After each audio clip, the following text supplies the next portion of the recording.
شام شہادت ہے، کریم اہل بیت کے حرم میں موجود ہیں، امام زمان اجل اللہ تعالیٰ فرج شریف اور تمام ائمہ معصومین کو امام صادق علیہ السلام کی شہادت کی تعزیت پیش کرتے ہیں آپ سب کی جانب سے۔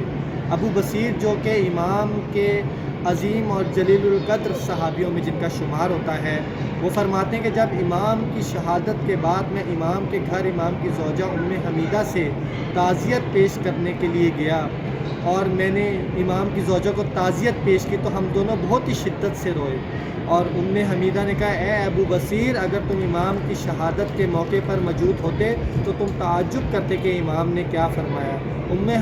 حمیدہ کہتی کہ امام نے اپنے عزیز و اقارب کو جمع کیا اور وصیت فرمائی کہ ہم ائمہ کی شفاعت اس شخص کے شامل حال نہیں ہوگی جو نماز کو ہلکا سمجھے، نماز کو سبوک سمجھے۔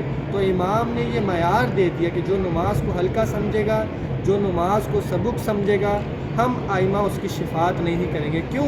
کیونکہ امام دیکھ رہے تھے کہ ایک ایسا دور آئے گا کہ جب لوگ دعویٰ کریں گے کہ ہم مولا کے چاہنے والے ہیں، ہم مولا کے ماننے والے ہیں، ہم مولا سے محبت کرتے ہیں، مگر ان کا معیار مولا نے بتلا دیا کہ جو نماز کو ہلکا سمجھے وہ ہم میں سے نہیں ہے۔ امام نے فرمایا جو نماز کو ہلکا سمجھے۔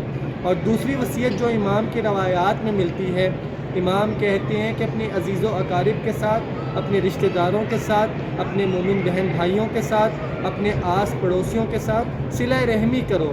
جو یہ صلہ رحمی کرے گا، جو یہ اللہ تعالیٰ کے فرامین پر عمل کرے گا، ہم اہل بیت اس سے راضی ہیں۔ تو پروردگار سے دعا گو ہیں، آج شام شہادت ہے اور حرم حضرت معصومہ سلام اللہ علیہ میں موجود ہیں۔ اللہ تعالیٰ ہم سب کو امام کے صحیح معنوں میں فرامین پر چلنے کی توفیق عطا فرمائے اور ہماری عاقبت بخیر فرمائے۔